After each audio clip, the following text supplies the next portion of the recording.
ದಾವಣಗೆರೆ ಉಪಚುನಾವಣೆಯ ಅಖಾಡ ಹೈಡ್ರಾಮಾಗೆ ಸಜ್ಜಾಗಿದೆ. ಕಾಂಗ್ರೆಸ್ಗೆ ಬಂಡಾಯದ ಬಿಸಿಯನ್ನ ನೀಡ್ತಾ ಇರುವಂತದ್ದು. ಆ ಕಡೆ ಬಿಜೆಪಿ ಒಗ್ಗಟ್ಟಿನ ಮಂತ್ರವನ್ನ ಜಪಿಸ್ತಾ ಇದೆ. ಇವತ್ತು ಮೂವರು ಪ್ರಮುಖ ಅಭ್ಯರ್ಥಿಗಳಿಂದ ನಾಮಿನೇಷನ್ ಸಲ್ಲಿಸಲಾಗುತ್ತೆ. ವಿವಿಧ ಅಭ್ಯರ್ಥಿಗಳಿಂದ ನಾಮಪತ್ರ ಸಲ್ಲಿಕೆ ಆಗುತ್ತೆ. ಬಿಗಿ ಬಂದೋಬಸ್ತ್ ಅನ್ನ ಬೆಂಬಲಿಗರು ಜೊತೆ ಶಕ್ತಿ ಪ್ರದರ್ಶನದ ಮೂಲಕ ನಾಮಪತ್ರವನ್ನ ಸಲ್ಲಿಸ್ತಾ ಇರುವಂತದ್ದು. ಬಿಗಿ ಬಂದೋಬಸ್ತ್ ಅನ್ನ ಅಳವಡಿಸಲಾಗಿದೆ. ಹೈಡ್ರಾಮಾಗೆ ಸಜ್ಜಾಗಿದೆ ದಾವಣಗೆರೆ ಉಪಚುನಾವಣಾ ಕ್ಷೇತ್ರ. ಇನ್ನು ಕಾಂಗ್ರೆಸ್ಗೆ ಬಂಡಾಯದ ಬಿಸಿ ತಟ್ತಾ ಇದೆ. ಇವತ್ತು ಮೂವರು ಪ್ರಮುಖ ಅಭ್ಯರ್ಥಿಗಳು ನಾಮಿನೇಷನ್ ಅನ್ನ ಸಲ್ಲಿಸ್ತಾರೆ. ವಿವಿಧ ಅಭ್ಯರ್ಥಿಗಳು ನಾಮಪತ್ರ ಸಲ್ಲಿಸ್ತಾರೆ. ಬೆಂಬಲಿಗರ ಜೊತೆ ಶಕ್ತಿ ಪ್ರದರ್ಶನದ ಮೂಲಕ ನಾಮಪತ್ರ ಸಲ್ಲಿಸುವಂತದ್ದು. ಹೈಡ್ರಾಮಾ ನಡೆಯುತ್ತೆ ಇವತ್ತು ದಾವಣಗೆರೆಯಲ್ಲಿ. ಅಂದ್ರೆ ಸಾಕಷ್ಟು ಮೆರವಣಿಗೆಗಳ ಮೂಲಕ ಕಾಂಗ್ರೆಸ್ ನಾಮಪತ್ರ ಸಲ್ಲಿಸುವುದಕ್ಕೆ ಸಮರ್ಥ ಶಾಮನೂರ್ ಅವರು ತಯಾರಿಯನ್ನ ಮಾಡಿಕೊಂಡಿರುವಂತದ್ದು. ಅಲ್ಲಿ ಸಿಎಂ ಡಿಸಿಎಂ ಕೂಡ ಭಾಗಿಯಾಗ್ತಾರೆ. ಅದೇ ರೀತಿಯಾಗಿ ಬಂಡಾಯವನ್ನ ಹೂಡ್ತಾ ಇರುವಂತದ್ದು ಶಾಮನೂರ್ ಅವರ ಶಿಷ್ಯ ಕೂಡ. ಅವರು ನಾಮಪತ್ರ ಸಲ್ಲಿಸುವುದಕ್ಕೆ ಅವರನ್ನ ಸಪೋರ್ಟ್ ಮಾಡೋರು ಯಾರ್ಯಾರು ಇರ್ತಾರೆ ಅವರೊಂದಿಗೆ ಬರ್ತಾರೆ. ಈ ಕಡೆ ಬಿಜೆಪಿ ಅಭ್ಯರ್ಥಿ ಕೂಡ ಶ್ರೀನಿವಾಸ್ ಅವರು ಕೂಡ ನಾಮಪತ್ರವನ್ನ ಸಲ್ಲಿಸುವುದಕ್ಕೆ ಮುಂದಾಗುವಂಥದ್ದು. ಅವರಿಗೆ ಸಪೋರ್ಟ್ ಮಾಡುವುದಕ್ಕೆ ವಿಪಕ್ಷ ನಾಯಕರುಗಳು ಕೂಡ ಬರ್ತಾರೆ. ಹಾಗಾಗಿ ಹೈಡ್ರಾಮಾ ಸೃಷ್ಟಿಯಾಗುತ್ತಾ ಕಾದ್ ನೋಡ್ಬೇಕಾಗಿದೆ. ಒಟ್ನಲ್ಲಿ ಸಾಕಷ್ಟು ಭದ್ರತೆಯನ್ನ ಎಲ್ಲಿ ನಾಮಪತ್ರ ಸಲ್ಲಿಕೆ ಆಗುತ್ತೋ ಅಳವಡಿಸಲಾಗಿದೆ. ಪೊಲೀಸ್ ಅಧಿಕಾರಿಗಳು ಅಲ್ಲಿ ಮುಕ್ಕಾಂ ಹೂಡಿರ್ತಾರೆ. ಯಾವುದೇ ರೀತಿಯಾದಂತಹ ವಾದ ವಿವಾದಗಳಾಗ್ಲಿ ಗಲಾಟೆಗಳಾಗ್ಲಿ ನಡಿಬಾರ್ದು ಅಂತ. ಯಾಕಂದ್ರೆ ಸಮರ್ಥ ಶಾಮನೂರ್ ಅವರಿಗೆ ಟಿಕೆಟ್ ಕೊಟ್ಟಿರುವಂಥದ್ದು ಇನ್ನೂ ಕೂಡ ಕೆಲವರಿಗೆ ಅಸಮಾಧಾನ ಇದೆ. ಅದಕ್ಕಾಗಿನೇ ಬಂಡಾಯ ಅಭ್ಯರ್ಥಿಯಾಗಿ ಶಾಮನೂರ್ ಅವರ ಶಿಷ್ಯ ಪೈಲ್ವಾನ್ ಅವರು ನಿಂತಿರುವಂಥದ್ದು.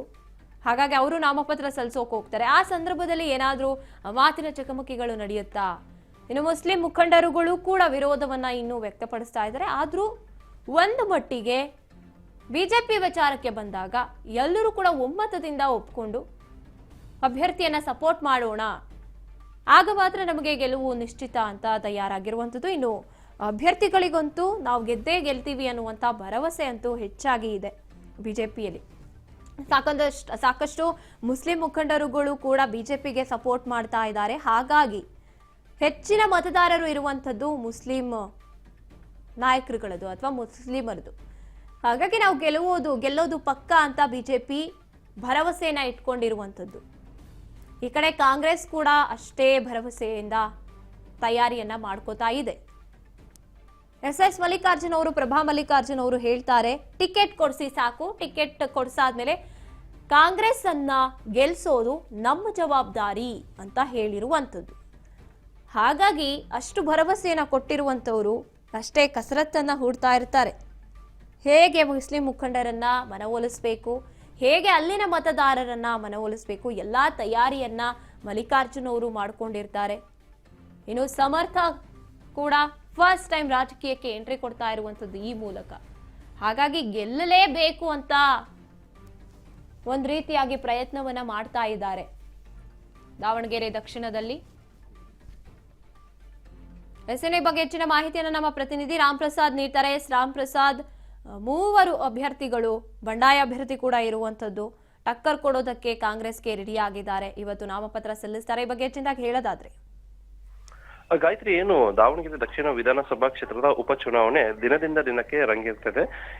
ಇವತ್ತು ನಾಮಪತ್ರ ಸಲ್ಲಿಕೆ ಮಾಡಲು ಕೊನೆ ದಿನ ಆಗಿರುವುದರಿಂದ ಕಾಂಗ್ರೆಸ್ ಪಕ್ಷದಿಂದ ಸಮರ್ ಶಾಮನೂರು, ಬಿಜೆಪಿ ಪಕ್ಷದಿಂದ ಶ್ರೀನಿವಾಸ ದಾಸಕರಿಯಪ್ಪ ಹಾಗೂ ಇಂಡಿಪೆಂಡೆಂಟ್ ಆಗಿ ಬಂಡಾಯ ಕಾಂಗ್ರೆಸ್ ಅಭ್ಯರ್ಥಿಯಾಗಿ ಸಾದಿಕ್ ಪೈಲ್ವಾನ್ ಸೇರಿದಂತೆ ಇತರರು ನಾಮಪತ್ರ ಸಲ್ಲಿಕೆ ಮಾಡಲಿದ್ದಾರೆ ಎಂಬ ಮಾಹಿತಿ ಲಭ್ಯವಾಗಿದೆ.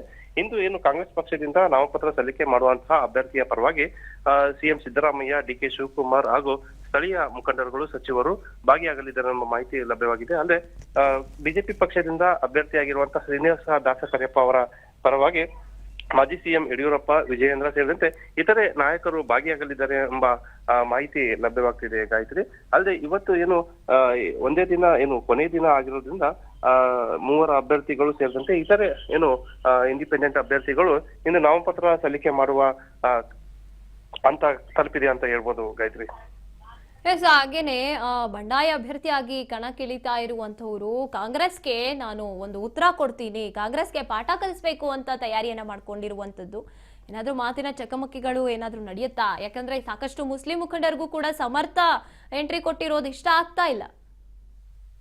ಹೌದು ಗಾಯತ್ರಿ, ಏನು ದಾವಣಗೆರೆ ದಕ್ಷಿಣ ಉಪಚುನಾವಣೆ ಏನ್ ನಡೀತಾ ಇದೆ, ಡಾಕ್ಟರ್ ಶಾಮನೂರು ಶಿವಶಂಕರಪ್ಪ ಅವರ ನಿಧನದಿಂದ ತೆರವಾಗಿರುವಂತಹ ಸ್ಥಾನ ಇದು. ಡಾಕ್ಟರ್ ಶಾಮನೂರು ಶಿವಶಂಕರಪ್ಪ ಅವರು ಮುಸ್ಲಿಂ ಮತದಾರರಿಗೆ ಈ ಹಿಂದೆ ಮಾತು ಕೊಟ್ಟಿದ್ರು ಅಂತ ಒಂದು ಮಾಹಿತಿ.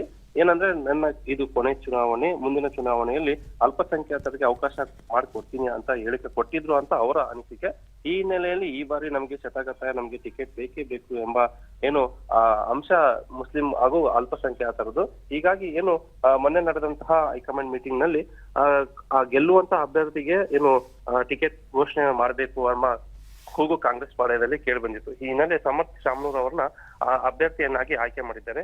ಇದನ್ನು ಏನು ವಿರೋಧ ಮಾಡಿರುವಂತಹ ಅಲ್ಪಸಂಖ್ಯಾತರು ಈ ಬಾರಿ ನಾವು ಶತಕತಾಯವಾಗಿ ಪ್ರಯತ್ನ ಮಾಡಿದೀವಿ, ಆದ್ರೆ ನಮ್ಗೆ ಟಿಕೆಟ್ ಲಭ್ಯವಾಗಿಲ್ಲ. ಈಗ ಸಮರ್ಥ ಶಾಮನೂರ್ ಅವರು ಟಿಕೆಟ್ ಪಡೆದು ಚುನಾವಣಾ ಕಣಕ್ಕೆ ಇಳಿದಿದ್ದಾರೆ. ಇದನ್ನು ನಾವು ವಿರೋಧ ಮಾಡ್ತೀವಿ, ನಮ್ಮ ಅಭ್ಯರ್ಥಿಯನ್ನ ನಾವು ಏನು ಆಯ್ಕೆ ಮಾಡುವಂತಹ ಸಕಲ ಪ್ರಯತ್ನವನ್ನ ಮಾಡ್ತೀವಿ ಅನ್ನೋ ಏನು ಅವರ ಒಂದು ಹೇಳಿಕೆ ಆಗಿದೆ.